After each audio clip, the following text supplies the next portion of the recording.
say like tomorrow, right, I've got like 5,000, like I want to go and buy 5 super rares and I want to compete. Like, you can't do that because people will not sell you them, or the ones that you want will not be available, or they won't be at an auction. It's only 10 a year. Yeah. So it's easier to kind of make it a closed shop from that point of view, if that makes sense. So it's like, just obviously, it's probably not the intention they've created. They probably just thought, well, we'll all go together in a club, we'll like have somebody manage it, and that's the way we'll have fun with it. And everybody else's attitude is, I want to go in as my own account and play my own fantasy football. And here, FPL and everything, people play against their friends and things. So like, it's just kind of maybe a different way of doing it. But I'm right behind the whole idea of like clans and clubs and all that kind of thing, because when it comes to online gaming, that feature and some guys is present and it's very engaging and it's a good way to get friends to interact. And if you, I can only speak for myself in this point, right? But I've not got any like close friends that would go on to SoRare, just because it's just not in their, it's just not on their horizon, any activities like that. They just don't go into it. And you know, each to their own and all the rest of it. But if they were even halfway interested and I had the ability to say, listen, I know what I'm doing, let's set up in a clan.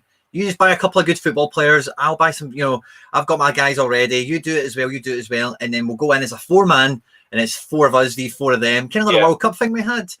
And, you know, that's cool. You know, I'm totally, you know, there's no problem. I don't really mind that so much, but that'd be class.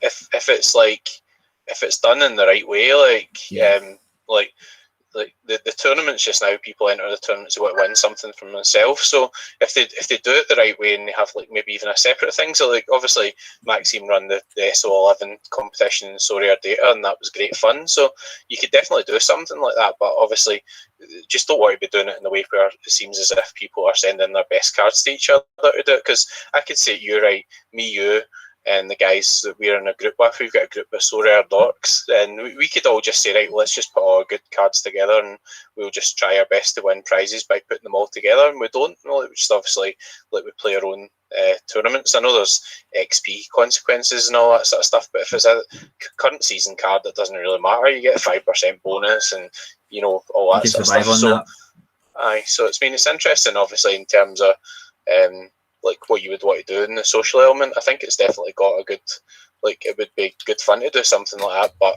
it has to be done in the right way, not like just by everybody sending cards to somebody else's account. Like, make it an actual tournament where you say, right, you'll nominate like 3 or 4 guys, and then everybody will enter their own card or whatever, and then collaborate, and then nobody needs to send cards to each other and stuff. That would be a lot better, surely, I think.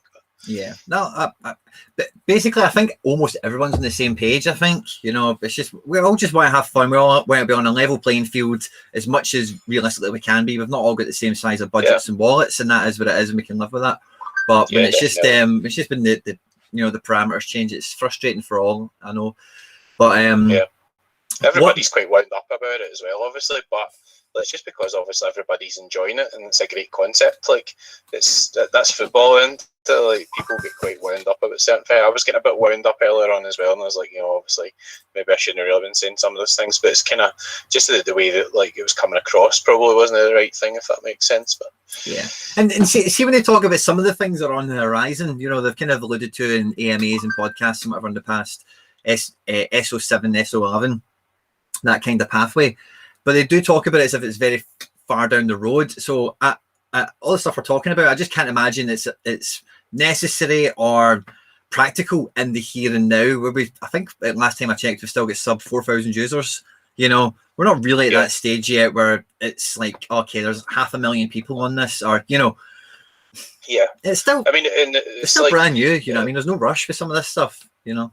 No, I don't think so either. I mean, like, when people join, like, it's not like a case of, oh, what club do I want to join or who do I make friends with or whatever. Like, you know, you kind of start out, you buy your own cards, and I suppose it, like, the collectible element's quite important with the cards too. So from that point of view, like, you could say, well, you could do a shared collection. You just share your collection with other people, but that's kind of view my collection as like mine's. Like, so, like, I don't really want to give some of my cards away, like, if that makes sense. Like, they feel as if they're mine. So, like, I want to enter them in the tournaments. I want to pick my teams. Like, there's nothing better than, like, the game week comes out and you're like, I want to pick my teams. Yeah. Like, you know, which captain mistake am I going to make this week? It's such a good buzz, isn't it? When you get the new, when you get the new game week out, it is such a buzz. I'm just going to answer a comment we've got quickly, Mark. Mark, thank you very much for joining us on the channel. We've been going for about 5 minutes or so, but we've got a comment in from Football Index Tipster. What's the change, lads? He's missed. He's a new joiner. It's not really a change as such, but there's basically a few guys are they've tried to club together. They spoke to the company beforehand. It sounds like they're probably retracting their movements in terms of they were just basically allocating a lot of high-powered cards into one account, and that one account was going out and obviously applying those squads as they seen fit in the various leagues and tournaments that they went through, and they placed in a good maybe 3 or something like that. One of them was a first place, so there's a wee bit of a storm on it. I think they're opinions sitting and first of the Division 3 at the moment. So. Division 3 champion Europe, which carries a prize of a tier 0 rare and a tier 3 super rare, and I want to say 0.6, maybe 0.40, something like that. It's loads. So it's a big prize to bag, you know. The person that finished second, I don't think anyone really feels sorry for, El Phenomenal, because he's a big account anyway. But me and Mark were saying before we came on air, I did feel quite bad when I seen all this unfold for Findex Sam, because he finished third, you know, and still got a great prize. The only difference between third and second is the ETH. So Findex Sam, as it stands in now, would get 0.1, whereas second place gets 0.2. Otherwise, the card allocation for those places are the exact same. So I did feel a wee bit bad for him, because when you get on the podium, you know, you just want to get as high as you can. You want the Optagods to tweak you half a point up, or you know, whatever. And he was fifth, and I think Opta have already bumped him up. Oh, brilliant! So well, so that's good. Yeah, they're in his favour this week. Yeah, but I don't think that. I think the point is that people are sort of thinking about is like we don't want like people sort of almost ganging up on the other users. Like, so to grow the platform, you want all these people coming on. You want people to deposit, buy cards, go into the tournaments, have fun. You don't want them looking at it going, oh, well, I've got no chance because I'm playing against these guys who have clubbed all their cards together. And even if they never really wanted to create that intention, that's probably what's happened. And that's why people are annoyed about it, because people have joined and they're enjoying it and they think they've got a chance of winning something. They think, well, what chance we've got of winning if all these guys put all these like great cards together? That some of them are worth like obviously thousands each, and they're quite hard to beat because they score, obviously super rare score more points, and a lot of them are top players at top clubs, so they have off days too, but it just seems as if it's going to make it really, really hard to win anything. So, well, I didn't actually know all this had unfolded until maybe about an hour of the way through it. And you know, it's really funny because I was thinking to myself, you know, because I think we've all like I was going to say this, I'll kind of say two things, Mark, right? But I was kind of thinking over the last maybe 3 months, right? There's been a lot of rapid movement. You know, you'd have felt it as well, and you know, the user base, the marketplace, the way prices work. There's been a lot of moving parts over the last couple of months. The new iteration, the new scoring matrix. There's been a lot of stuff really happen over that, and all the clubs as well that have came on board in that time period. You know, that's when all the biggies have came. Eredivisie, obviously last week. You know, Real Madrid, Bayern, PSG, Liverpool, the whole shebang. And I think so. From that kind of standpoint, there's a lot of new users, and we all have, you know, in Ian Leeds Ariza is probably the biggest kind of patience into this stuff, along with yourself. You know, you're a big multi-carder, but you know, really digging and searching these players out. Not number one, it looks great for the profit and loss sheet when you're turning these players over, but you're turning them over because they're good football players and they're scoring good scores and helping you win stuff and progress. You know, and to have to kind of get the sniff of that might be kind of marginalized in terms of how effective that strategy can be is disheartening for a lot of people. And I think that's just, they've just not had the temperature of the room. As I said earlier, I don't know if it was on stream or not, but I just think it's a wee bit too much too soon, you know, really for where we're at with everything.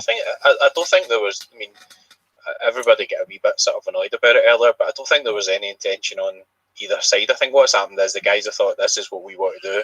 SoRare have thought, well, that's not really against the rules. We're okay with that. This is how we would allow you to do it. And they didn't realise that other people wouldn't like it so much. But what you got to remember is, like, I've been on the platform, I think, since last June. Yep. And obviously the year before that, they, you know, didn't really have many licenses. And the year before that, they only sold about 70 cards. So it's not a really young platform, and this is developing. So we stages where things need to be updated, and that's one of the massive advantages of the platform for me. Like, you get massive potential. So me and you are not sitting here discussing the finished product. Like, I mean, Not it's far got from a bit it. to go, but it's loads of users to come, and loads of potential. All these different countries are in, all the licenses still to get, looking to onboard the top 20 leagues and everything. So dead exciting. But then when people will get invested in that, then if something happens they don't like, then obviously get a wee bit annoyed about it as well. So of course, I must say, the guys in Jesus, I've totally lost. I was going to say something there. I'm so sorry. Oh yeah, so the one kind of thing I do quite find reassuring amongst others is the fact that it has been relatively transparent. No one's had to do any massive investigative work. yeah, They've put it on Twitter. Everyone's seen it, and I like the fact that they spoke to SoRare before they've done anything, and at least that it's not been absolute deceptive, evildoers. It's just, it might just be that some of these guys aren't have that much time to commit, or it could be a variety of things. But again, like I've said before, I think that allowing this kind of pathway to open up, I think it's just a bit too much too soon for where we're at for everything. Yeah, just to make sure the game rules are quite fair for everybody, really, and that's a work in progress as well. But yeah, that's cool.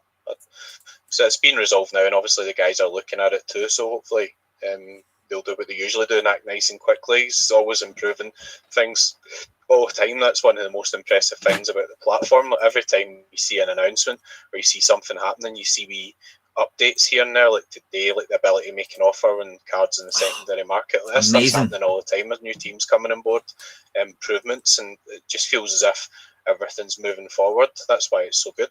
See, a little bit of market chat. I had this little light bulb go off earlier when you were chatting, right? But see, one thing I've found, right, is I've always, since day one of showing up on the platform, I've always held super rares in a really kind of high regard. Uniques are cool and all the rest of it, right? But I don't really see myself being anywhere near that for a while. So super rares have always been, in a lot of ways, different milestones and markers for me. And see, one thing I've noticed recently in terms of the market, you're talking about getting super rares earlier, is see, once you've had like the full issue of a super rare go out, that's really when the value kicks in for it. I've noticed quite a lot, and yeah, it's easy enough to do and all the rest of it, right? But see, when all the new clubs come on, people try and get maybe the first and the second super rare because they came out quite quickly, and then try and like buy it for like 0.7 and then try and flog it on the secondary for like 3 or 4 full coins, But see, when you've got a full 10 out of a super rare, because I've been looking at a few super rares that have been off season in America and Japan, and see if all 10 super rare card holders don't want to sell, you find yourself, having to spend potentially a lot of money for the card you want. And that's a kind of little lesson I've learned, even though that's the sort of thing that's not really been in focus at the moment with all the onboarding we've had and all the rest of it. But it's something to bear in mind for people. If you are looking to move yourself from a D4 to a D3 situation, you look to get your first super rare, that sometimes you need to think while it's going, while it's available, whether it be on the secondary or the primary market. Sometimes making those purchases just when it's available, it might not be timely for you. I've had to do a few of those transfers over the last month, but they will pay off for you. Mark's laughing. I think you've done probably the same as well, stocking up on some stuff that's going to kick in March. I mean, I like to try and get good value. So like, I like to buy guys like to get the cheapest price possible. Obviously, like now I've got lots of cards and I've been doing quite well, and I've made a couple of bigger purchases. But like my average card buy is only about 15 quid or something. So you're obviously laughing at me having hundreds of cards, but obviously didn't laugh. I bought quite a lot of cheap ones. I didn't laugh. I was surprised. I was just like, whoa, because I got to like 160, and I thought, Jesus, this is getting hard to prioritize with and make sure I'm making full use out of it, because my gallery primarily, like I've assessed it a lot, like I'm sure everyone else has over the last 6 weeks with all the stuff that Ethereum's been doing. And when I look at it, I don't have too many like fringe cards. I'm just like, oh, I really hate that, especially now I've kind of cleared a bit of that out. I've maybe sold 10-15 cards, just things I wasn't too excited to keep much longer. But I always get envious of guys like yourself, and there's plenty of guys out there on Twitter that are picking up like 2, 3, 4 versions of a card when it is like a tenner, waiting for the form to kick in, and then you've got ammo to flip about and make some profit on. Because I'm always thinking about, rather than, and do you ever get this, Mark, right? Maybe when you're going to go and do some of these trades, let's see, the way I think is, right, well, if I could go and buy 5 of that guy, or I could just go buy like 1 Goretzka or 1 Dorsch or 1 Vlasic or 1, you know, whatever. Do you ever have that kind of thought process when you're acquiring cards? It's probably more now because I've got so many of them. Like, so like sometimes I'm the opposite. Like you're saying, obviously you've got these guys who are fringe guys, and maybe you feel as if you don't need them.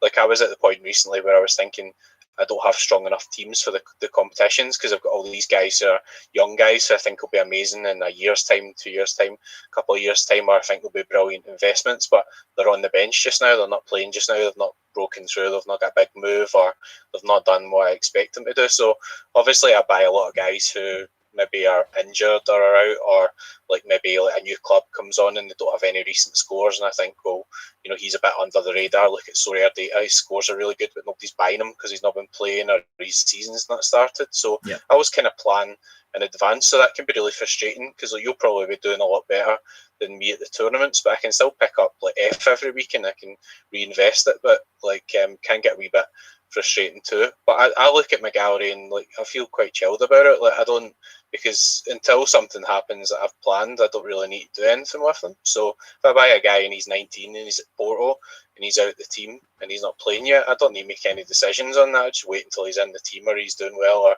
he decides to move somewhere else or whatever. So I can, although I've got lots of cards, it feels as if I'm having to think about them that often, if it makes sense, in case of picking the teams, picking the guys who are playing and picking the wrong captain every week. That's probably my biggest feeling. But captain, and then as well, I've got quite used to just picking the same captain over and over again. Like if Depay's in a team, he will be captain because it's Depay, you know. Or I've had a few other guys that you kind of fallen in love with.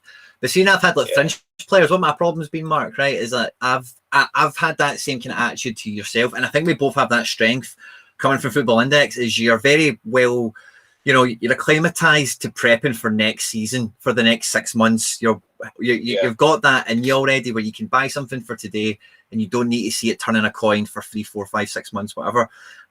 So I think you can make some really like strategically strong buys when you have that mindset.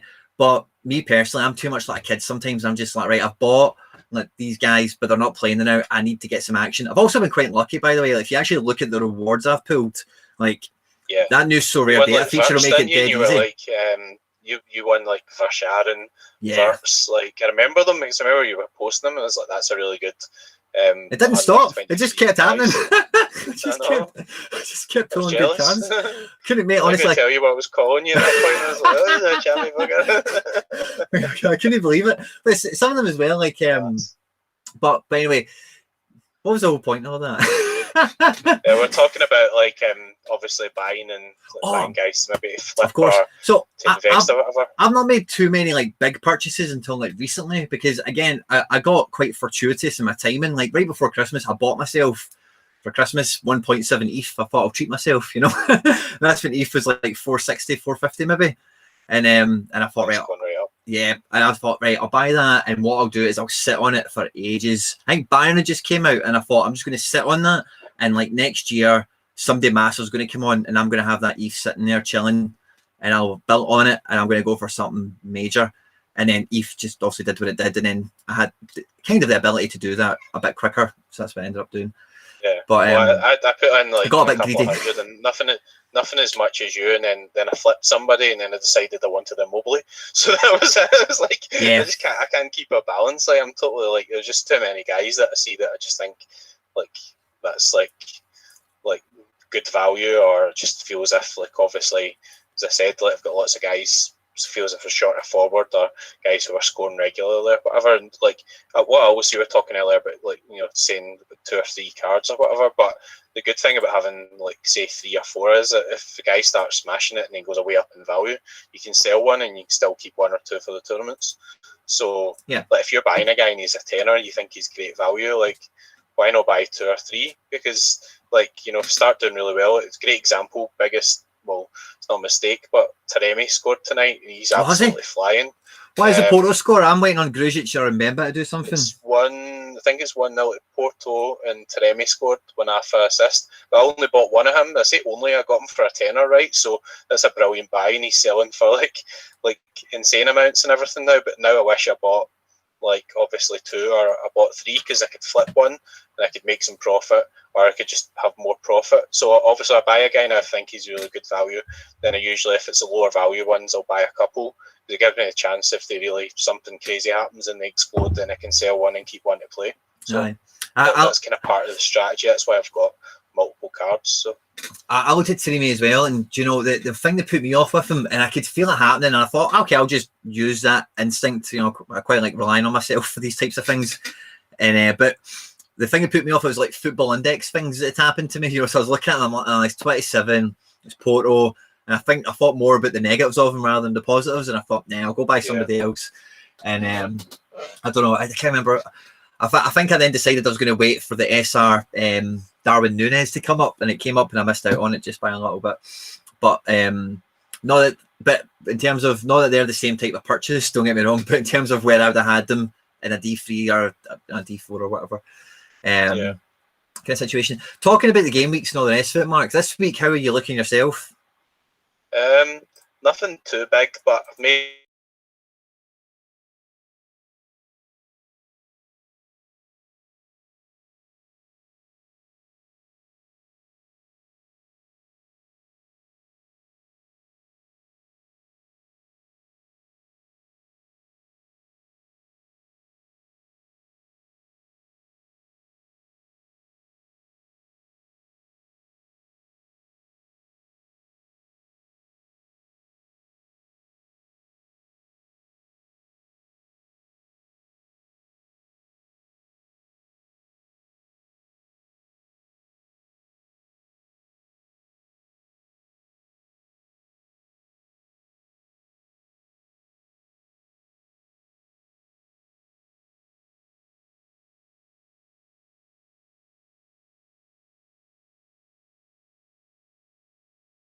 for goalkeepers, obviously, but if you get guys who are starting, you can do that quite regular, and that really helps in terms of buying guys as well. You just reinvest that or let it build up or whatever, and it's really cool. So, what about yourself? 100%.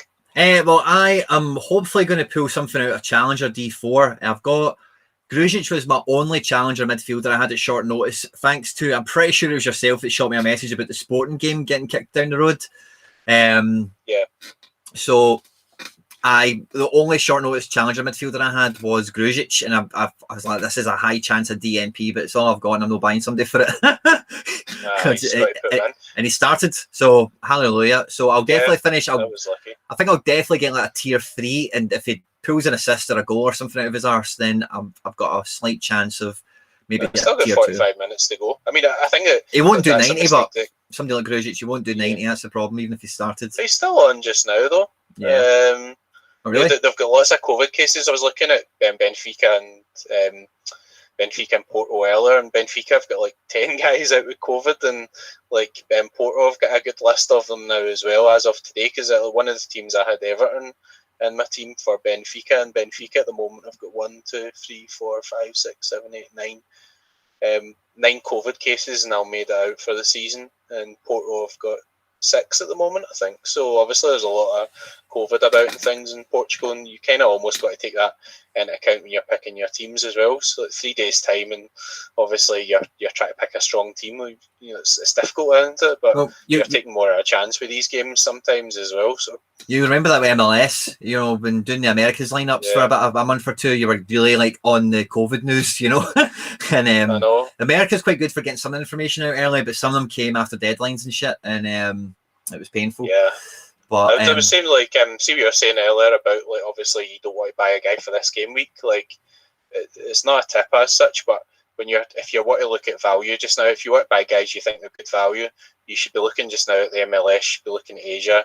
You should be looking at Russia. If you want to buy guys for the next game week, then they'll always be at a premium because, you know, be more demand for them. So they're hot and ready. If you're just starting up now, you should make a plan. Like, don't dive in and say, well, I want to play the first game week. Like, fire away with the rookie league, build up, see what you can win here and there or whatever, but start planning for like when these leagues come back, because there'll be a point like in the summer or whatever where it's just the Asian league that's on, or it's MLS, the European league's season's finished. Can't wait for it. You know, these leagues will be running.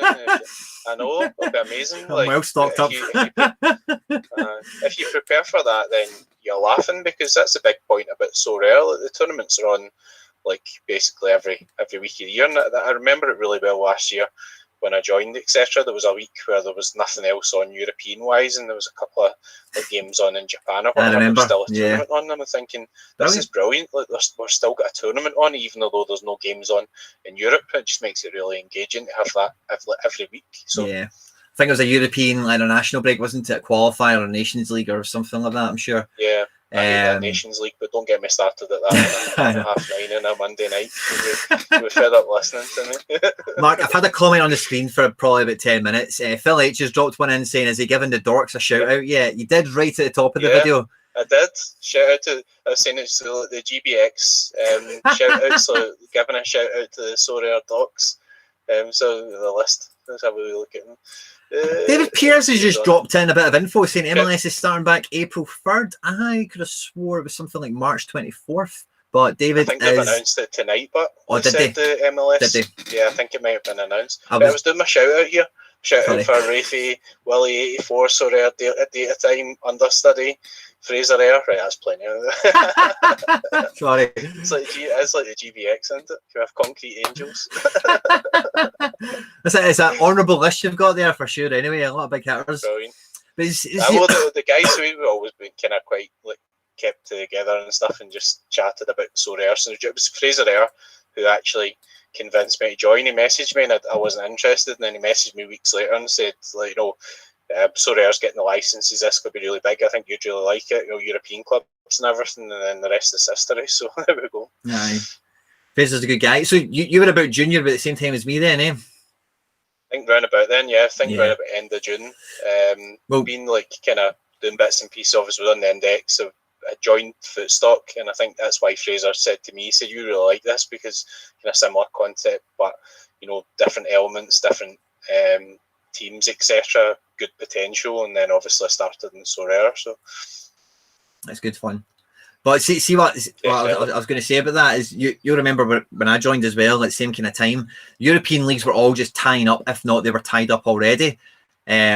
Around that kind of time. So see, buying guys like Leon Bailey and Depay, all these kind of guys I picked up, you'd have picked up guys similar, I'm very sure. It was like a buy and hold situation for those guys, and that time will come again in the summer. So guys are maybe threatening now about their budget, and I've just not got the money for a Wirtz or for a Vlasic or for this one or for that one. I promise you, come the summer, you might find that situation changes. Number one, you've probably gathered some ETH in one way, shape or form through trading and winning on a regular basis, and somebody might have one who wants to sell up and transfer into something else. You've got their eyes on something else, and you can make a deal happen. So I wouldn't write off. What I really noticed at the end of the MLS and the end of the Asian leagues, people did sell some cards a wee bit cheaper. So obviously, like, people maybe not realise the cards now carry the 5% season bonus. Yep. So we get to the end of the European leagues, there'll be some people who maybe want to sell so that they can buy the card for the next season and get the season bonus, depending obviously if they've trained them up. So that's a kind of wee tip, because people probably not dump, but people will actually like get rid of some cards at that point, and you might get them a wee bit cheaper, and then you maybe even train them over the summer, or you just say, well, I'm buying this for a long term, so they don't really care. So yeah, like, see, it kind of comes back to that super rare chat I was having earlier on. Like, I was really gunning for, well, I seen a lot of people that were desperate to sell super rares quite cheap when ETH was like flying away, and I was sitting on a lot of cheap ETH, and I was like, brilliant, man, I can have a bit of a field day here. I ended up getting, as you may or may not know, I ended up getting a Akinola and a Barco. I got both of them like really cheap. And I was also looking at. Barco's a player I really like, actually. I bought his rare recently. He's a good player. Oh, he's a great. His rare is really cheap. I think it's like 0.4-ish, give or take, is it not? Maybe 0.6. Yeah, he wasn't expensive. I think he was only. Let's see what I got him for. Wouldn't have been too much. I didn't spend much on him at all. I think it was just Barco. But also, what came up at that time that I missed out on, and I'm now suffering for the consequences, was a super rare Kosai Tani went on. And the guy was listing it for about 0.65 of an ETH. I was trying to talk him down a bit.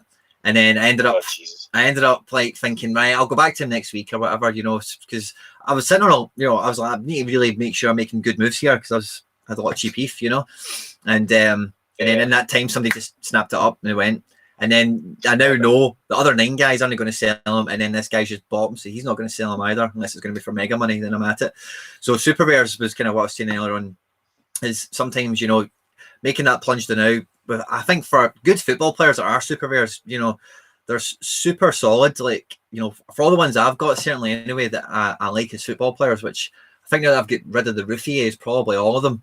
At the very least, I can always have them in D3 operation, you know, and D3 is a great league to be competitive in, and it doesn't matter how much money you've got. D3 with the right super rare combination, anyone can win that, you know. Yeah. If you look at the guys in just French like Connection, having an extra captain, isn't it? It's just like you having an extra captain. That's the way to think about it. Have like you having like a rare, but you've got a couple of extra captains picks, but it's only like 20% or 25% difference. And like I know it is still a lot, but if your guys are playing really well, like you still do have a chance. Like you definitely do. Because even if you think about those French Connection guys, I don't know if you remember the team, but I remember the super rares were both quite, you know, modest. You know, one was a Di Lorenzo who shot like 70 odd, and I can't remember who the other one was, but it was the rares that were the big cards for that guy. The super rares were actually like affordable. Like guys that are just going to just Kimmich and Neymar, like 80s and 90s like all the time type thing. So so super rares of any caliber is kind of the point I'm making. Is, you know, if you fancy them and you think they can add something to your gallery and add you into that D3 level, then I would always say, you know, when it comes to auctions for these types of things, take it while they're going, because while they're in circulation, and even if we're talking about a rare card now, because you know as well, Mark, they go out of circulation sometimes, they stop getting rotated, they don't hit auction again for another month, you know, and when the auctions dry up, you know, it's the holders that have the power, you know, in terms of price movement and all the rest of it. That's what I really like. Nobody can, like, you kind of, it's your card, so if somebody comes along and says, like, I want to buy him, and you say no. Like, it's not. I mean, I see like some new users are saying, like, oh, you know, almost been extorted to buy a goalie type thing. But the goalkeeper situation is just because of demand, and obviously there's less goalkeepers and less who actually play. So you know, it just shows the value of scarcity, because like the less you have in terms of cards in circulation, then the more demand there's going to be for them if they're playing well. And that's like what I've really found is, and that's like how I've like managed a lot of the flips, is that people look at how people have played over the last like 4 or 5 games. So you could have a guy who's like a good player and is on a stinking run, and sometimes you can pick them up quite cheap. And then as soon as they've banged in a couple of greens, everybody wants to buy them, and all of a sudden they've like doubled in value or whatever. And you know, those percentages are brilliant. Like if you're on another trading platform or whatever, you make 10% or whatever, 15%, you're delighted. And it's so rare, you buy somebody for 20 quid, you sell them like 3 weeks later for 80 quid, you're like, that's like 300% profit. Like it's really good. But it's not, you need to wait for the right time to sell. You can't just buy them and say, well, I want to sell them tomorrow, because you might not be playing well tomorrow. You might have to wait a month or two. You might have to wait till the season starts. You might have to wait until he's playing well. But then you can sell them, obviously. So you've got to be careful that you've got the patience to do it as well, really. So it only works with good football players. You know, it's not as if anyone's mugging anyone off and like selling a shit player for a lot of money. It's only good players that go for money. You know, shit players are not worth anything to anybody. But if you've got a good player, they're the ones that. The goalkeeper thing is because you can't get in a tournament without entering a goalkeeper. So the goalkeeper situation is probably slightly different to the outfield ones from that point of view, because, like, for example, under 23 goalkeepers, like, you don't get many under 23 goalkeepers, and when they are, usually they don't play. So you're in a really restricted pool. You've got like Safanov, you've got Odart, you've got guys like that. Lafont, you know, none have been rubbish this season. He can't keep a clean sheet to save himself, and Lafont still went doubled in value or whatever because he plays every week. So, you know, it is down to the demand. But I think it just emphasises to people, like, if you're on just now and there's 200 cards of a guy released in 3 years' time, and then there's 100,000 users, how much money are they going to be worth then? Even if you're paying 100 quid for them just now, you might think it's 100 quid for a card. That's a ridiculous amount of money for a card. But the tournaments are free, and when you get later down the line and the users have really exploded and people really want that card, 200 is nothing. It's it's nothing. You know, like 10 guys all want to buy the same card, and all of a sudden they're worth 200 quid or whatever, you know. So that's where I think SoRare's really been set apart, because of the scarcity in terms of what they're producing. So Ross is telling me he's after a Paxton Pomical. You don't know anyone that can help him out, do you? I've got one. He messaged me earlier and he said, "Why are you not training them up? Do you want to sell them?" I was like, "It's just bad training methods, unfortunately." I didn't realise that, so probably need to get him into my training teams now. But he's a guy I bought. I've never played him actually because I bought him when he was injured last year, and I bought him for next season. Good move. He was only like 9. He was 90 quid, so he's super going rare cheap for 90 quid. He's a good player. So you picked up? Did you get the Emerson Hindeman that was on as well?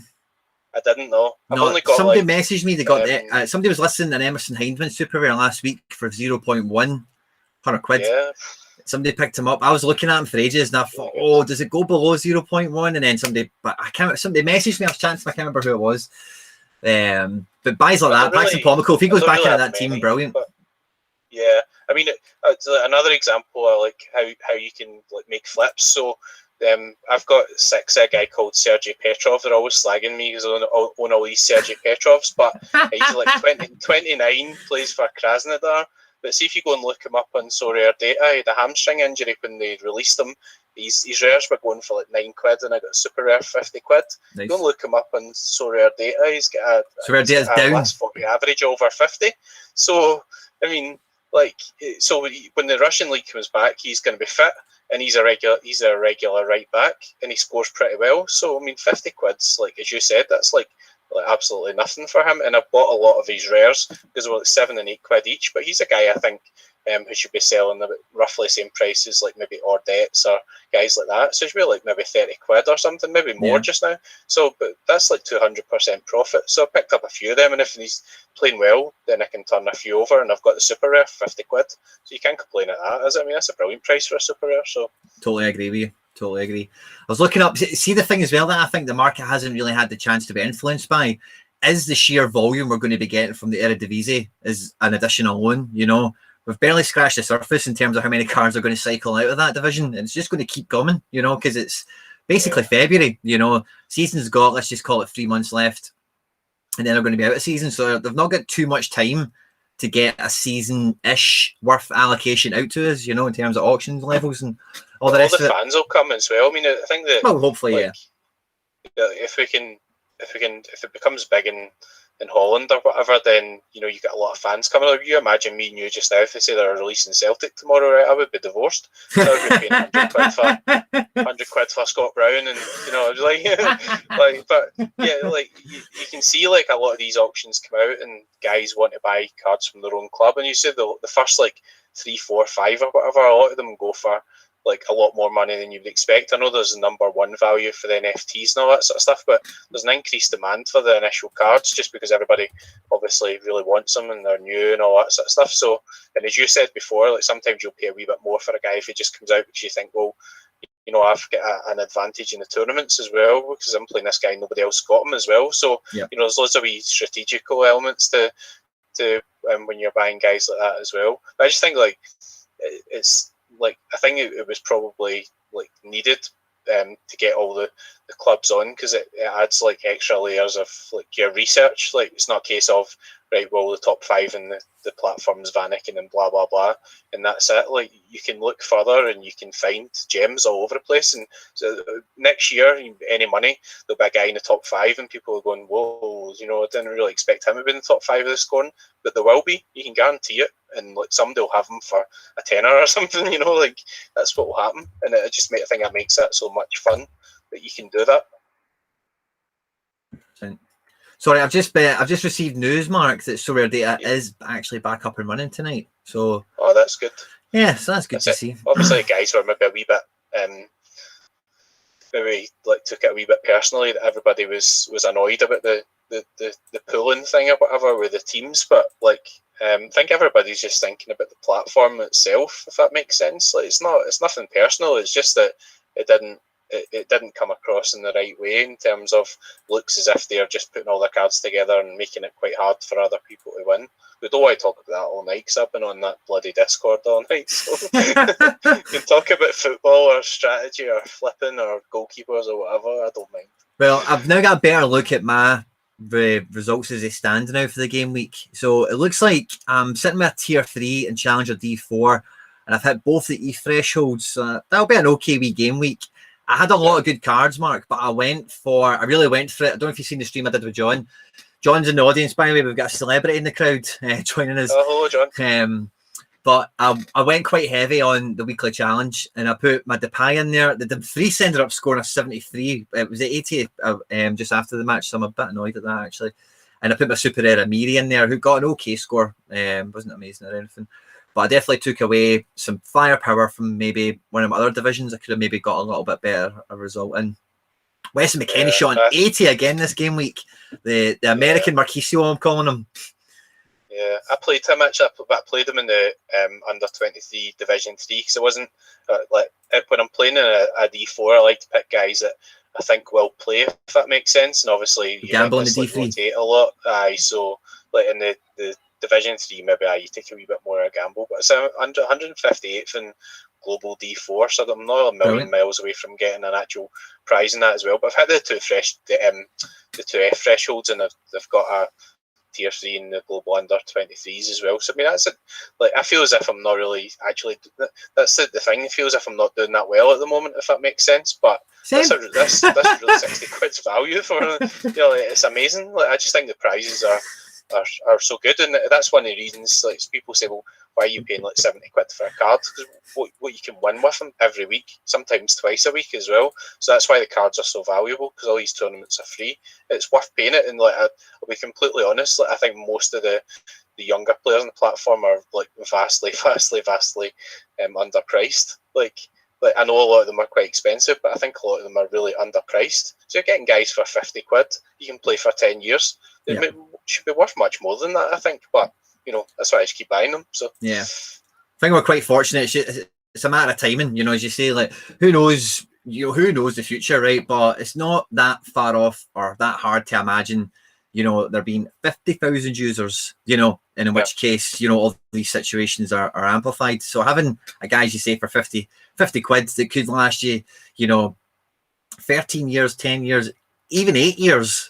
Is great ROI, even just on the ETH collection alone. Probably win it back. Obviously, if you enter on the team, you've got to divide it by 5, but you'd probably win it back with some of these guys in a year or two pretty easily.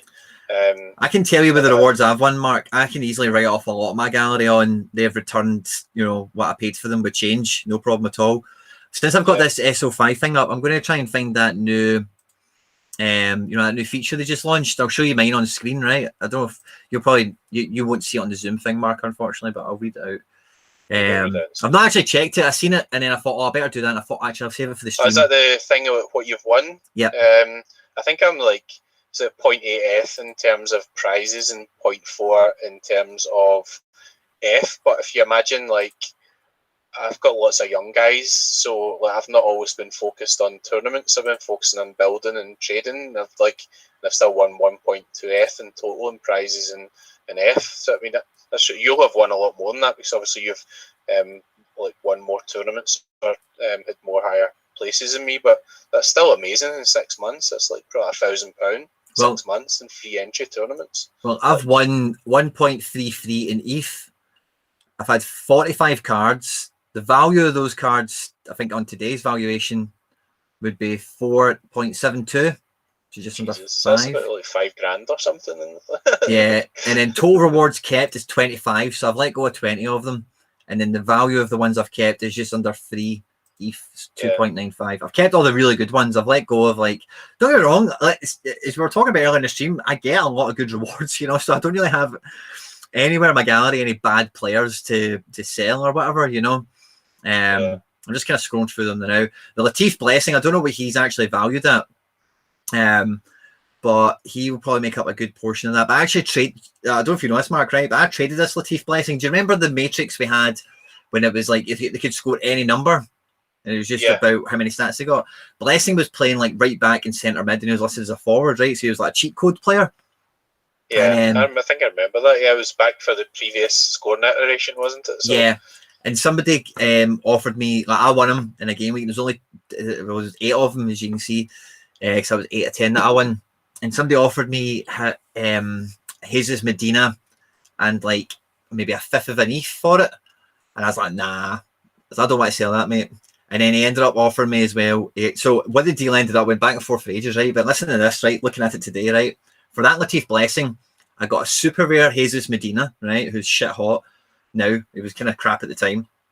A Carlos Vela that I've not had a shot of yet. And he also Carlos Vela. And he also gave me a third 0.33 of an ETH. Jesus. For that Latif Blessing. That's pretty mad. Mental. I mean, Vela's probably worth a 0.4 or something just now, isn't he? And, yeah, definitely.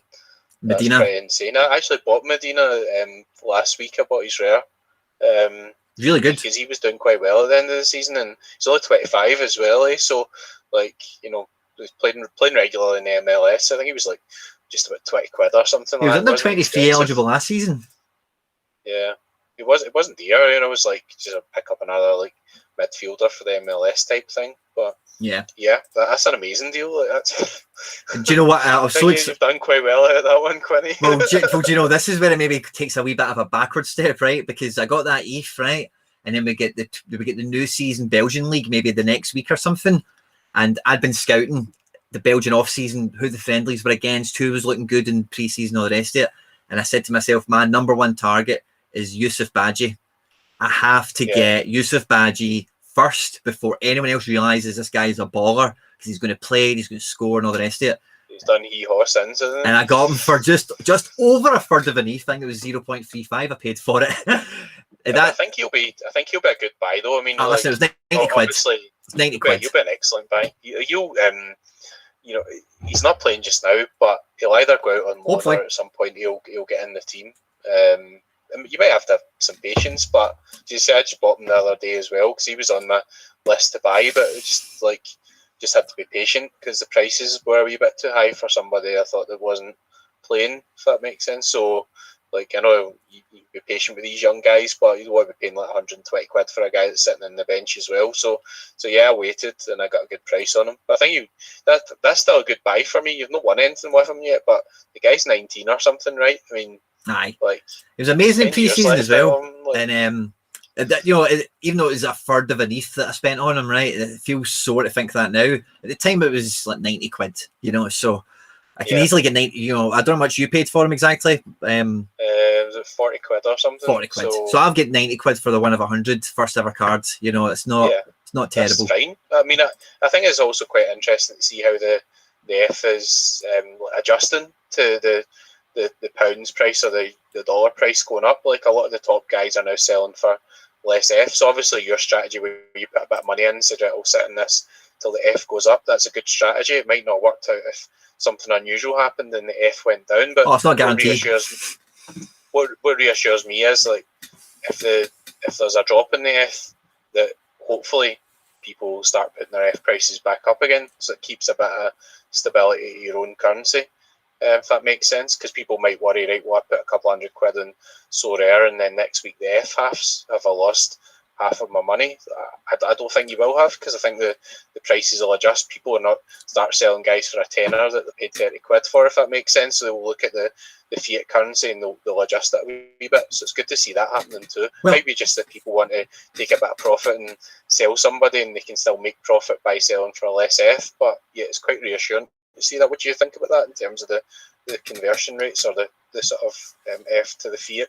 Well, if you look at, I did a 6 month P&L right before the ETH rockets went off, right? And anyone can go back and look at this, right? But I personally valued my gallery at that moment in time, and ETH was circa 400-ish quid, maybe 350, at 32 ETH, because that's generally in the market where I could see all my players kind of going, and that's where they were going. And then my actual pounds profit and loss was just under 10k. I think after I recorded the video, ETH went up 20 quid and it got by 10k.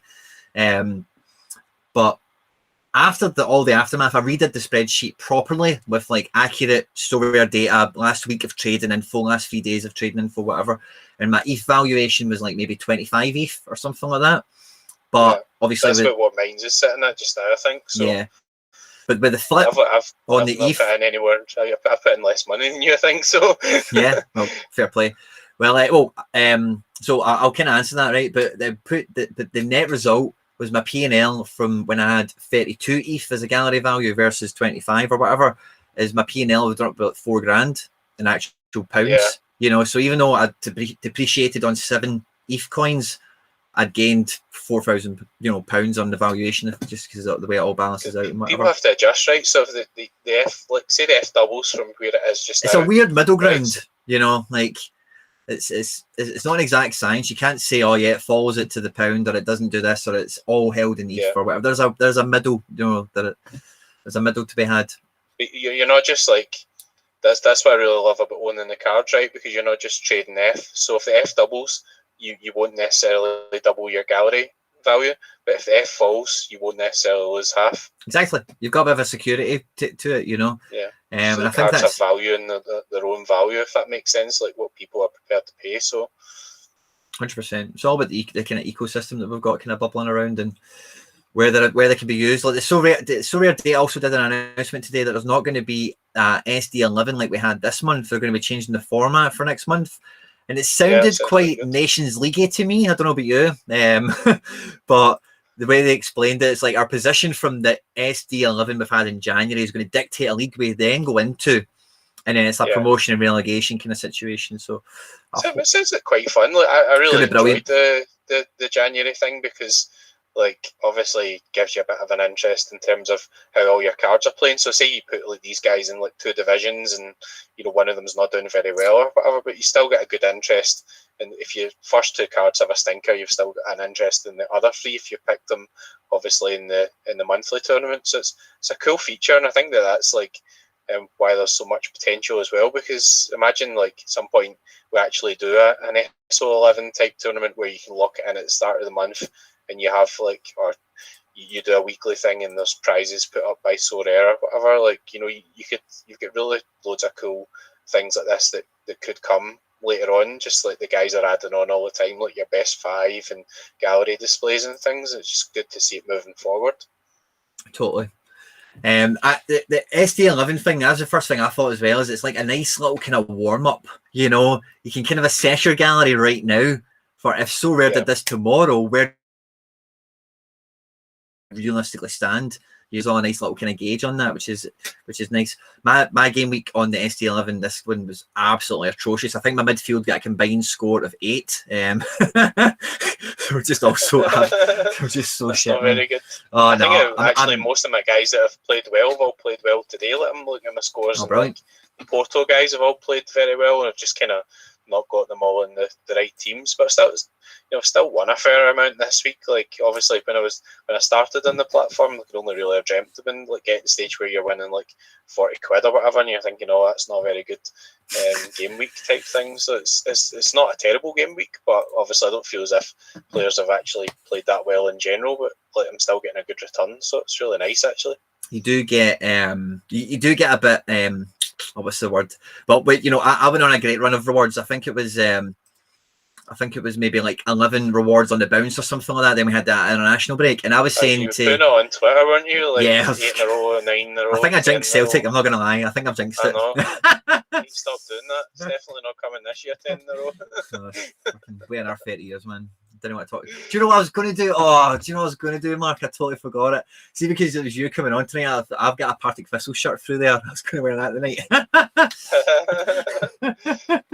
Delta, I know. But yeah, I've totally forgot about that. But one thing we haven't talked about on the stream yet, Mark, that I kind of have to, because we always do on the Monday stream. I'm just going to pull the screen up. Is the actual game week we're about to come into. So game week 137, I think, right? So I'm just going to get the screen sorted and get it all up. Now, last time I dropped our screens off to put something else on, we lost the audio. So I'm just going to keep it in small screen. I'm only really telling this for the people at home. But what we'll do is we'll have first of all, have a quick wee glance through the fixtures. I don't think there's too much on, but I'm just going to get it up on screen for you in now 2 seconds. I'm actually quite excited about my right, I've got a bit of a problem, Mark, right? I've only got one super rare that can go this game week, right? But I'm thinking the fact that there's not a lot of fixtures, I don't think that will really impede me too much on a so I'm trying to think. I quite like some of those weeks. Like sometimes it's quite good. Like if there's less games on, it means that other managers have not got much choice. So like D3 might be like more winnable. I suppose it depends on the results, but Of I course. was having a quick look myself. Like Chelsea are playing, so I'm going to have my usual gamble on Havertz actually having a good game of football at some point. Well, Tuchel's in town. Tuchel is in town. Yeah. So I don't know how you feel about that. I think the guy is. I've said it before. I think he's shit. I don't get it. Right? I just don't get it. Why everyone? Havertz or Tuchel?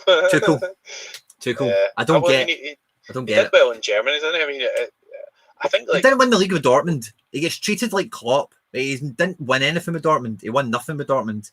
You know, he just kept up the clock. PSG. He got PSG at the Champions League final, didn't he? I mean, what I would say is that obviously high expectations there, but that's the furthest they've got in the Champions League. Like was under him, but ultimately he's expected to win things, isn't he? So. But it was on one, and I know you can't really use this as a slight, right? Because everyone was in that situation. But there was no 2-leg knockout. You know, it was straight knockouts. You know, it's a bit of a different situation, also. So it's not.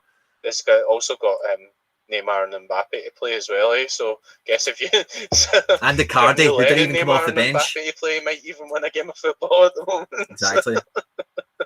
Belgium has 5 games on. So we've got Ghent at home at St. Trusden, if that's how you say it. Genk and Zuid Waregem. Mouscron and Anderlecht, Oostende and Liège, and the Bruges derby. I'm pretty sure we just had a Bruges derby, by the way. So that's a quick turnaround if there's another one. I've got a not bad team out. So I've gone Global D4, Nuno Mendes, Raskin, Havertz, and Francis Amazu.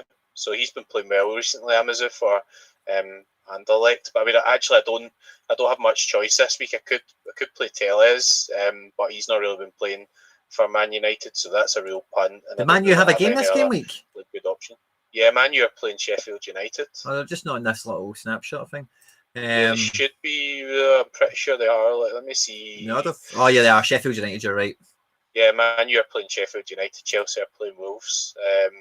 I've also got. I mean, West Brom are playing Man City. I picked up Snoddy. So, but obviously it's against Man City, so I really expect them to score that well. And I've actually, believe it or not, got a couple of West Ham players. I've got Fornals and what you call the other guy?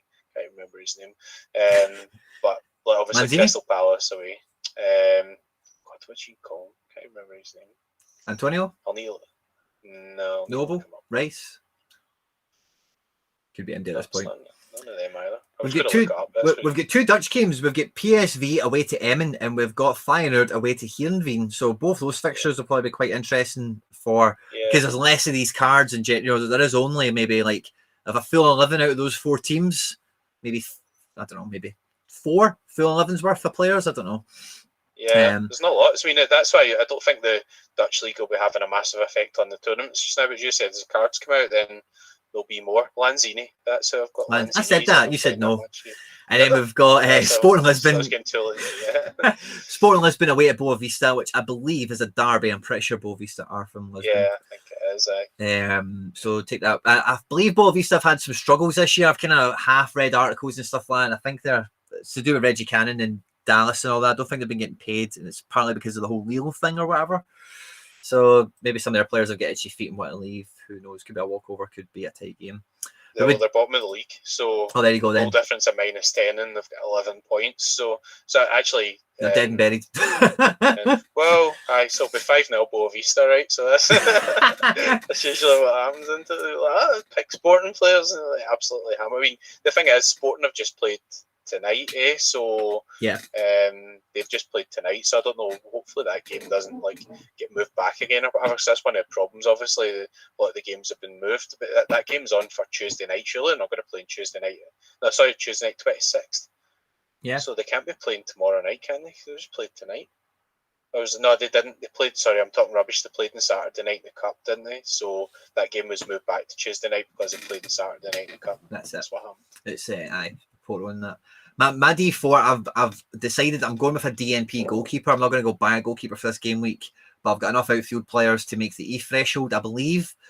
Now I'm kind of torn on this, Mark, right? Because I don't think you should really gamble with the base E return. You know, I think it's something that's important. I think you just pick guys who you think are going to play. I mean, like obviously there might be an overall thing there. You say, well, the top of the tournaments is where obviously the F is and the good prizes are. But if you can guarantee, not guarantee, but if you can get your best chance of winning like the threshold every week, like that just adds up so quickly. I mean, I use that money like, a lot of the time for my wee flips or for my, buying a guy who's a young guy for 10, 15 quid or whatever, and I'm not paying for it, I'm just getting it from the tournaments. So it's really, really valuable to either build that up or reinvest it. Now, I do have the option to play Chris Cadden this week. I don't know if you know, but he's transferred to Hibs. Is he? Yep. Leave him out. Leave him out. Hibs at home to the Huns. The cream buns. Aye. Don't know if I can say it on YouTube. You get a game for Celtic. Come on, I can't say that on the screen. We're just getting better because we're getting absolutely hammered this season. We've been rubbish. So anyway, at least they get a few pints in Dubai. Aye. So damn me buggers. I've got a jetty. I was in Dubai. Do we think a jetty will play against Hamilton? I've been a bank on it. Well, I mean, he's another guy I could play as well, to be honest. But I mean, people are saying he's been rotten, but he's got 5 goals and an assist in 13 appearances. I don't think he's actually been that bad. Mate, he scored against brilliant for me. See, when I first got his card, I played him every game week, and he was scoring goals. He scored them all right at the beginning. He got me he won me some fucking cards. I'm telling you that. You know what? I've got Okereke in my D3, so I'm going to play in a jetty. I'm just going to have a gamble in that. It's a D3, so bugger it. I'm just going to have a complete gamble. I'm just going to chuck him in.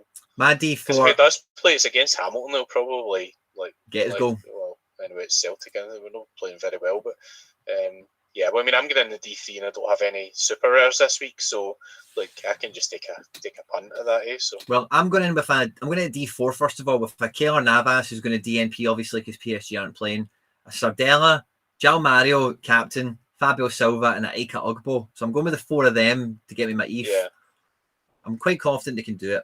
But the reason I've done that is I'm keeping my boy Wellenreuter for D3. So I'm going with 1 super rare. So I've went with Wellenreuter, Miazga, Denzel Dumfries, Ferran Torres, and Lucas Nemeka super rare. Captain Miazga. Don't mention Wellenreuter. Did I tell you the story about that? No. You did. You sold the super rare mega cheaper. What was it? The guy, I had the rare and the super rare, and the rares were going for about 130 quid. So I woke up one morning and the guy made me an offer and it was around about 130 quid. So I looked at the market and I thought, yeah, that's about what I would probably sell them for. And I thought, I'll turn them over, I'll keep the super rare. And I sold, and it was the super rare he'd offered for. So I sold the super rare for 130 quid. So yeah, I could have cried that day. I tried to message the guy as well, but anyway, let's not mention that too much. Small fault for obviously for accepting it, but that was a massive mistake. So it just shows you, if you are selling somebody, be very careful and click on the card to make sure you see who's selling. Because I only realised when he came out my D3, and I thought, I played the super rare in D3. I've just sold the super rare for 120 quid. So what an absolute dick. I'm always super careful around direct offers and all. I'm just paranoid. I don't know if it's because of the stories or just I'm a shite bag and we're pressed the wrong button. Sometimes see anyone who direct messages with me or sees some of my tweets, I don't know what it is about the keyboard of my phone, but I'm so bad for just random misspelling words because I've never had a problem with my phone in my life except the phone I've got now. It's a pain in the arse. Anyway, because of that, fingers. I've never had a problem with phones ever in my life. It's just this one, and I really like it, and I don't get it. But it's just when I'm typing, instead of it being long, it'll be LPL, and it won't autocorrect it, anyway, it's just stupid things. But we have a comment come in, Mark, right? I don't know if you can provide context to this because I don't understand it.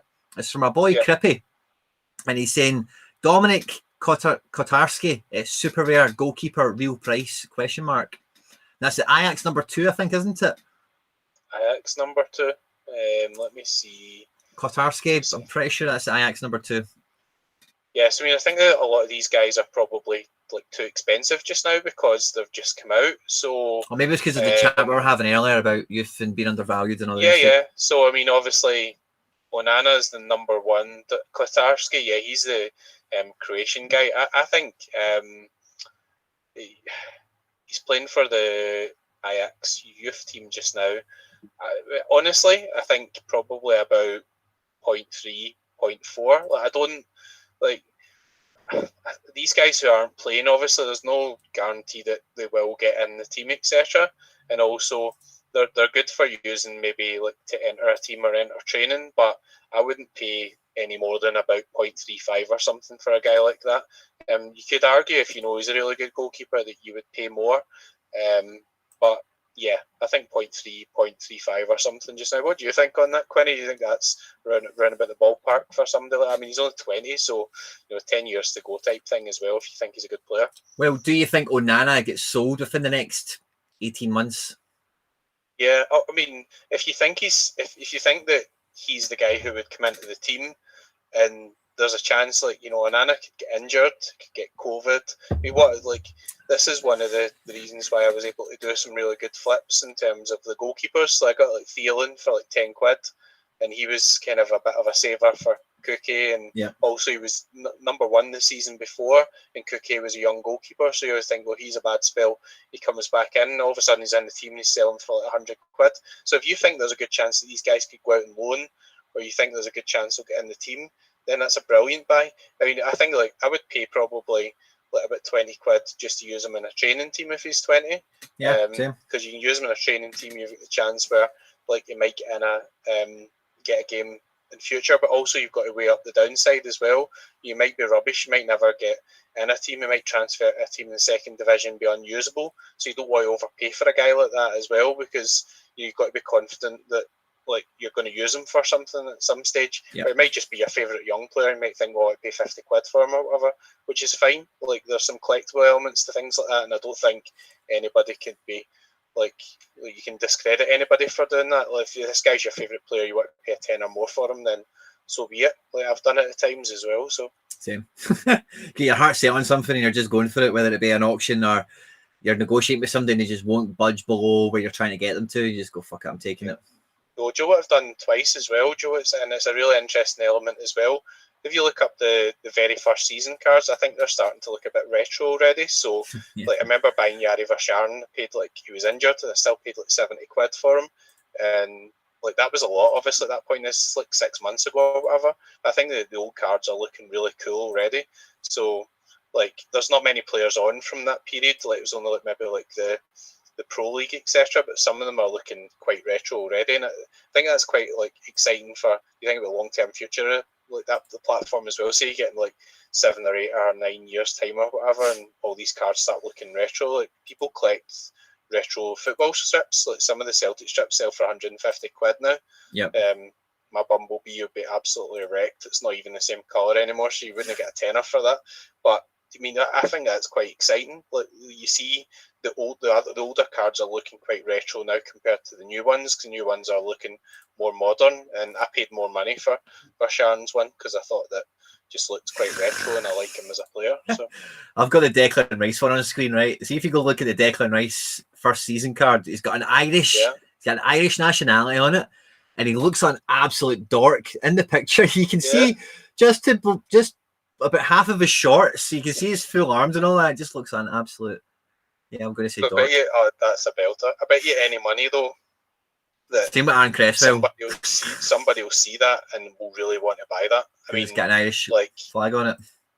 Yeah, well, I mean, obviously he's playing for England, right? Yeah, but you still maybe get somebody who, like, I see that. Yeah, that's mad. And see, I thought Jot's got the super rare one, and that's up for like 5,000 or something. But I mean, like, it's mad. I mean, Declan's a really strong scorer on the Matrix. That's why I think the Matrix really fair as well, because it suits like different players in different positions and they can all score well. I think it's really good actually, the Matrix. I really like it. I just came across sorry Mark, I've just came across looking for these old cards. A Razvan Marin, right? The name rings a bell and I thought, oh, I know that guy. He played for Ajax, didn't he? Is that why I know him? He's Romanian, he's 23. It looks like he's in this card, he's a standardly aged player. But based on his SO5 scores, he's definitely a Serie A player. And I'm thinking, plays with Cagliari now. Is it Cagliari? Okay. His scores are actually okay. His last 5, I'm looking at them: 31 against Napoli, poor. Benevento, 56, fair. Fiorentina, 36, poor. Milan, 52, okay. And then Genoa, 62, decent. Yeah. And Genoa are rubbish, though, aren't they? I mean, he was a youth with Ajax, I'm pretty sure, if I'm thinking the same guy. But like, I mean, even look at that card, right? Like, that's looking quite retro compared to the current cards now. So, like, the more the current cards evolve and look cooler and they obviously are. You see the Player of the Year cards now; they look really good. There's an extra element to them. You compare that to these cards; they look really good. I mean, I'm just going to look up Yari's card again and look at the old ones, and it's like it's his card when he's like 17. Yeah. And it looks retro. Like I think it looks retro. And it looks quite good. So there's quite a cool element to those. And I'm not a card collector, but I thought that looked quite good. So I think that's quite fun for the future. Obviously, there's not many of them about, so they could become quite collectible at some point, I think. Yeah, definitely a few of them look quite cool. But I say the Declan Rice one definitely just looks like a gimp. Arnautovic, that's quite funny. Arnautovic looks like he's drunk. Yeah, he was doing well in China, wasn't he? He was like scoring really well over there. So his last couple of scores looked pretty bad with DNP involved. I think really. Yeah, I think when he went over there, he did not score like 4 goals in a game or something. So obviously his price would have went sky high at that point when he was playing over there. But he was, when he was fit, he was banging them in. Saelemaekers is going quite cheap now. The boy that moved to AC Milan from Anderlecht. I've got one of them too. He's that's another wee tip for people as well. He's got a defender card that plays right wing. So if they keep a clean sheet, you get a clean sheet bonus. So it's a really, really good card to have. I've got his defender card. It was about 33 quid or something, which I actually thought was a lot at that time. So it was 6 months ago. But when he's playing, he scores quite well because he gets extra clean sheet bonus. It's a nice one to pick up. No bad for 100 quid. I don't thought I'd pay 100 quid today for him, but I say that's probably, I've said probably. I wish I thought what you thought when he was 30 quid. He's rotated a lot, so he has rotated a lot, Saelemaekers, but he's a good player, and you know when he's fit, he does seem to get his fair share of games. It's just hard to predict when he's going to play. So there's a good card to maybe fire in a Division 3 or something. There's a wee bit more of a like under 23 Division 3 speculative one because he does seem to score relatively well when he's playing. If you got a defender card, obviously it's good, I think, too, because I think that's a wee extra 10-point bonus for your clean sheet. And I don't know, the defenders not get a nicer score for attacking type things. I can't remember how that works out in that's why, like, matrix, but that's why like guys like Trippier score so well, because being a fullback with crosses and all that kind of stuff, it definitely attacking fullback, definitely does you get a guy who's, because I kind of fall foul of that. I've got an Acuna and he plays left back now, but it's a midfield card. And he's scoring quite consistently, but he doesn't get the clean sheet bonus, but he's playing at left back, so it does kind of work both ways. So you've got to watch out for that. Obviously, you're always getting the points based on what the position is in the card. So, was there anyone? I'm just looking at the market there now, Mark. Is there anyone? See, when Eredivisie came on, who was the first person you thought, I need to get him? Gravenberch. Really? Was it Gravenberch? Yeah. I think when I was thinking Eredivisie, I was thinking Gravenberch, Boadu, Stengs, Coop Miners, because I did know him, Winstall at left back at AZ, and obviously Ajax-wise, I was quite excited to see who the younger guys would be on it, and probably the next gen. And Anthony, because he's been smashing it at Ajax, he's been doing really well. The boy they signed from Brazil, he's an excellent player as well. But I mean, there's lots of talent in the Dutch league. I went through all the teams, which are all under 23s, and I created a short list, and there's 55 guys on it or something. They've got lots of good. There's I'm not going to buy them all, obviously, because it would be absolutely bankrupt. But it's not really a short list. But that's kind of the point I was making earlier. Is I don't think the market, not in terms of maybe the Eredivisie players per se, but the knock-on effect they have to a lot of other cards. I think a lot of Jupiter League and a lot of Russian cards are going to get cheaper as a result of the Eredivisie coming out. More availability. Yeah, I mean, in terms of who I like there, obviously Onana's amazing. With Ajax, I kind of focused on the guys I didn't know because, obviously, everybody knows a lot of the big guys at Ajax. I really like the guy Carlson at AZ. He looks really good. Groningen, boy up front, Jørgen Larsen. Yeah, I like him too. He's been in good form. He's a really good player. But the backup goalkeeper at Utrecht already, he's called Nijhuis, Nijhuis. Is he under 30? For him. Yeah, but he's good. I've done a bit of research and he looks good, and he's one for the future. And then obviously PSV, you've got Malin, Sangari is outstanding. Really like Hatter and I went for the Maduaki's Superware really good Sangair as well. Maduaki is good. Ritso Doan's good, but he's out on loan, so they've not minted him yet. So that's a shame. Really? Joey Veerman, obviously really like Joey Veerman. Heronvane. Yeah, I like him too.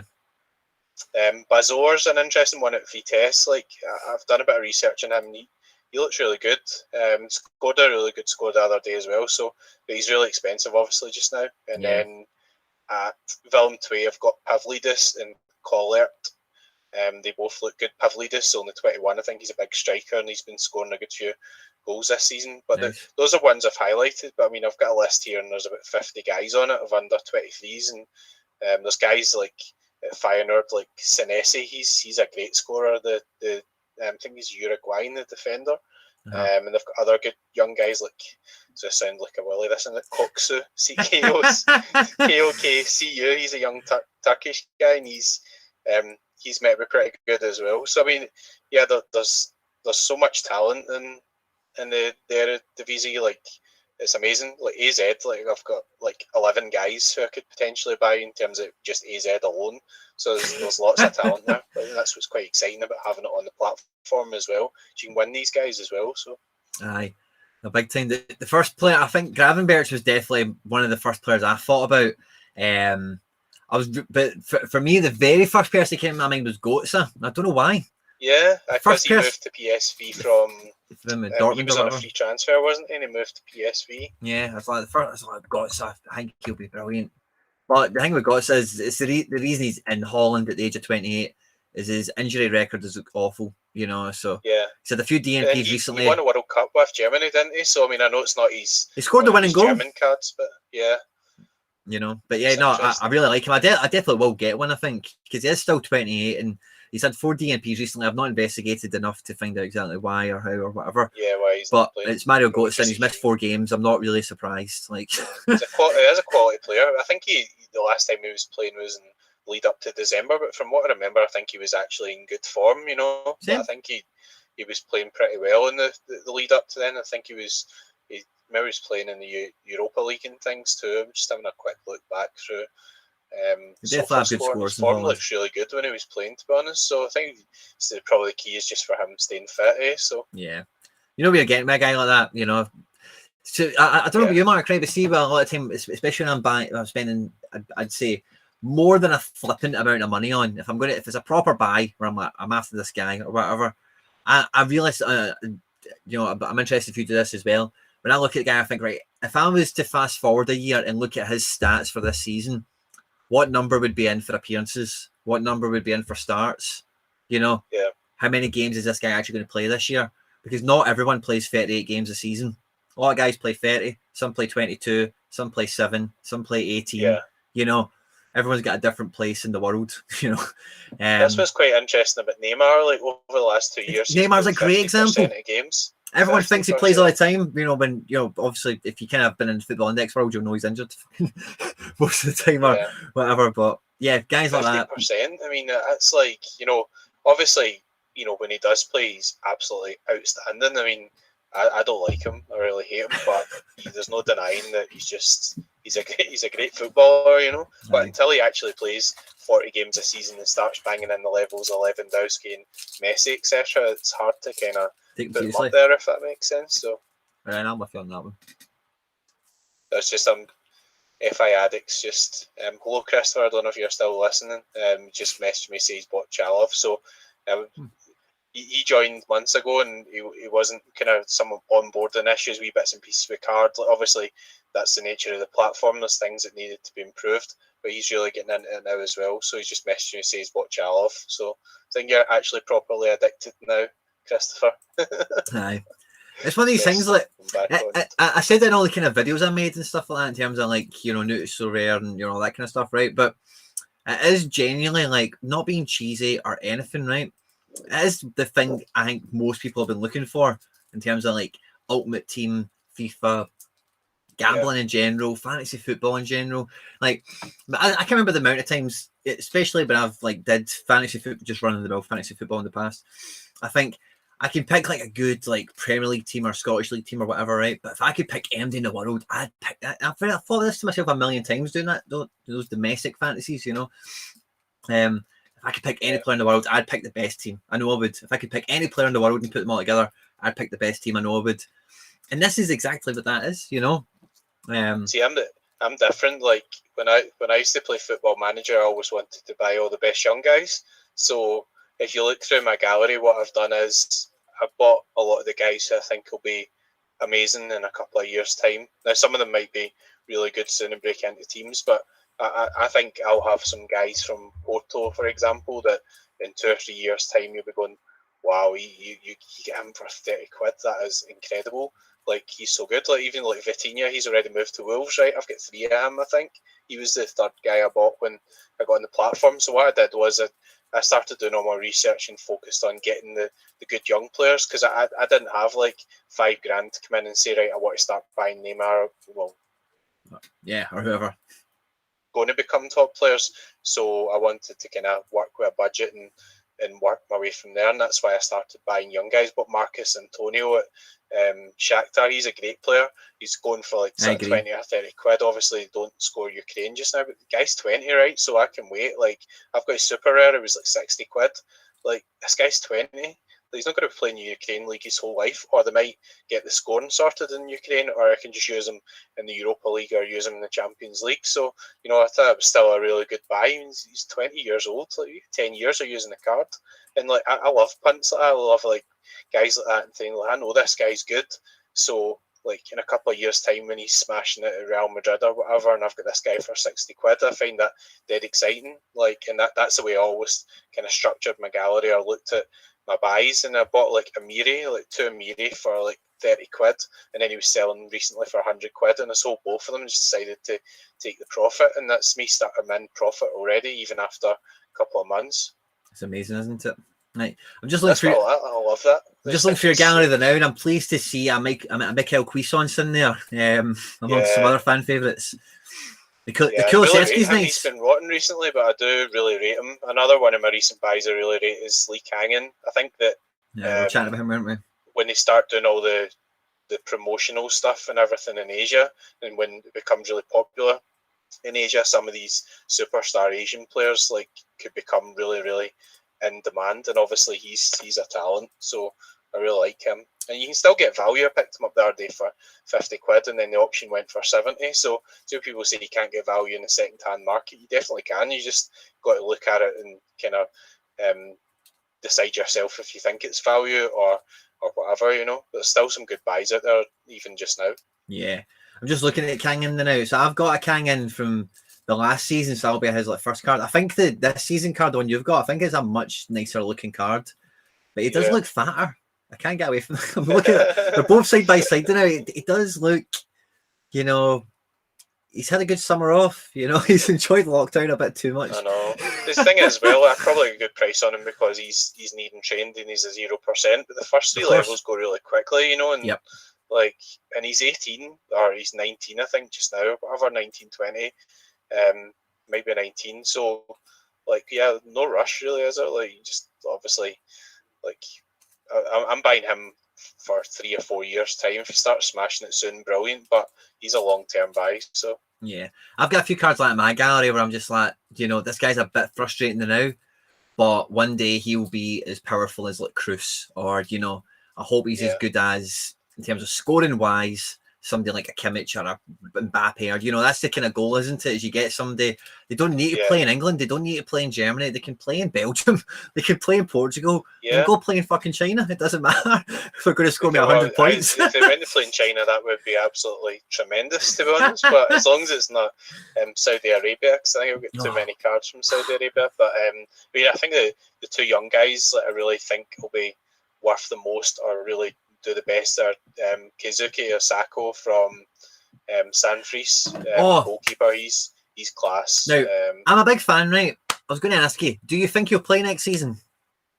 I think he'll probably still be rotated a wee bit. The other guys like 37, 38, but in Japan they seem to play until they're 52. So, but I mean, like, this is a guy, he's been with the Japanese national squad, and if if you like go and look him up on SofaScore and you see his actual general all-round ratings, like for a young goalkeeper, he's got like 60s and things there.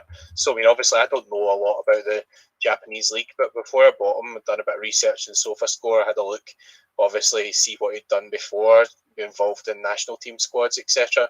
I think he is very good, and he's so young. So I mean, if he doesn't play next season, then it's not the end of the world for me, to be honest. Like, I think that when he does play, he'll be worth a fortune because he's got so many years left, and he's a good goalkeeper, and he's still got like 4 years under 23s left as well, right? So, yeah. So I think he's really good. And the other boy that I really like is boy Evan Nielsen at Porto. So paid a good amount of money from him from Brazil, and he's not obviously might be a bit of a weird one, so paying like 40 quid for this guy, and he's behind Taremi and Marega, etc. But I think he's really good. So he's a kind of patient one, but he's come on twice recently and scored within 5 minutes. So talent's definitely there. Just needs a chance, So going cheap enough anyway, if he's got that kind of potential. Yeah, I mean, I think like 40, 50 quid for these guys. I mean, that's the advantage as well. Like, say he even goes back to Brazil, well, that's cool. good as well, right? Yeah. They scored a Serie A, so he's going to be good back there as well. And Asia-wise, throw one in. Suga, Daiki Suga, bought his super rare recently. SUGA. SUGA Suga. Oh, he's at Janatip's team. Yeah, and Fukumori. He's a good player. The boy, he's another one that's been with the international squad as well. So not the under-21s. He's actually with the full team. So I got like 3 of his rares for 8 quid, 7 quid, £13.70. Nice. Soon as he starts scoring goals next season, that'll be like 80, 90 quid. Absolutely no doubt about it. If you look at how much away that sells for, he's about 70 or 80 quid or something, right? Yep. So as soon as he has a good run of form at some point, he'll be worth a fortune. But he's one that I bought for the future, just like picking up for even under 23s team. Like, doesn't even have to be for Asia when he's playing. Like, Super Rare can win under 23 Division 3 or whatever as well. So there's a Super Rare of him going now for 0.22 from Mamba. Yeah, well, I paid 0.179, but that was 24 days ago, so it was 96 quid. So I thought that was a really good pickup. I was way too cheap. I mean, again, it's a good example of looking at like the recent form. Like, his recent form is horrendous, but he came off the bench 4 times there. Yeah. If not all of them. So at the end of the season, he was rotated a lot. They had loads of games stacking up, and he had an injury, and then he was coming off the bench. So like, people will not know him. That's why he's obviously selling so cheap. But he is a good player, and he was obviously in the Japanese national squad, not the under 21s, the full national squad. So try to look at our couple of guys we've got here. Petrov, obviously, I mentioned earlier, he's a really we'll get Petrov on screen, right? Since he's a cult hero of yours. Sergei Petrov, yeah, big sexy Petrov, as I call him. But I've got 1, 2, 3, 4. I've got 5 rares in the super rare. You see, I kind of hoovered up the number 1 card, and obviously ones after that. But like, I've got 4 rares under a tenner in the super rare for 50 quid. So Billy's got one. If you look at his scoring in SoRare data, his average is pretty good, and he's knocking in like 60s and 70s and things like fairly regularly. So he's not a huge scorer. He's not like Roberto Carlos or anything, but I mean, 50 quid for a super rare that you can use. I mean, I thought it was a brilliant price. So he was a good example of somebody who came out and everybody was buying all the other guys, buying Remy Cabella, buying the other guys in the team, and this guy had the hamstring injury and no scores, and nobody was interested in him. I just went through the team and looked through SoRare data, and I noticed, and I thought, he looked pretty good actually, and then I just started buying him, and I ended up buying a good few more. But obviously, a few of them are with a view to flipping them, but when the Russian league's back, he knocks in a couple of good scores, so with 30, 40 quid, no problem at all. So, and that's a great return if you're spending 8 quid, So I agree. I absolutely Excellent. agree. Sorted. I think we've done pretty much everything, Mark. Listen, thanks a lot for joining us, mate. It's been an absolute pleasure. I hope people at home have had a lot of fun. Just before we wrap things up, guys, there's 19 of you there. We spiked up earlier around a few more. There's only 9 likes. I'm going to do an Ellis on you since he's in the house. Leave a like button before you go. Thanks a lot again to Mark, especially dropping some tips on us as well. We love tips. We love getting them out as well. So hopefully some of that... Big sexy Petrov. He's the main tip. Hopefully some of that will help you out as well, because I know, like you know, coming from Football Index, right? Kind of last kind of point we kind of finish on, right? There's a big, you know, in that kind of environment, it was kind of like if somebody told you to buy a player, you're always kind of like, yeah, buddy, no problem, and you kind of moved on. You know, how often did you really buy a recommendation from somebody? Really, you know. Whereas in this, if someone tells me to buy somebody, I know that they don't really have anything other to gain from it than the fact that the satisfaction that I've bought it and flipped it eventually, or I've bought it and it's won me something, you know. So when you can look at their gallery as well. Like, the thing is, I could say you're right that I hold 1,000 of a guy in the index, and you don't know if I hold 1,000 of a guy. Yeah. But if I say you own 6 Petrovs, you can go and look me up, and you can see that I own them. So like, it's all really transparent, and that's what I really liked when I joined. Like, I didn't really know what I was like doing at that stage. You could have a look at some of the other accounts, see who they were buying or how much they'd paid for them, mostly, like, unless it's direct offers. And I really like the transparency of that. You can just go and have a look and get some ideas in terms of who's buying and what they're doing. So exactly. And so yeah, you know, when tips come your way, guys, as I say, if they fall within your budget, sometimes it's best to trust, you know, a wee bit of experience to help guide you in that. So always reach out. DMs are always open. The amount of times I see a tweet from anybody in the SoRare kind of Twitter sphere where it's like my DMs are blowing up with questions, stuff like that. And you know, it happens. I know it does. You know, and everyone's so helpful, and it's been so much fun. Kind of seeing where we've got to this stage so far. Anyway, so that's the last kind of thing I wanted to leave us with: is the community is all good. You know, all fun. It's all here to help each other, and yeah. Have a good one, guys. We'll catch you next one. Take care. Bye-bye. Cheers.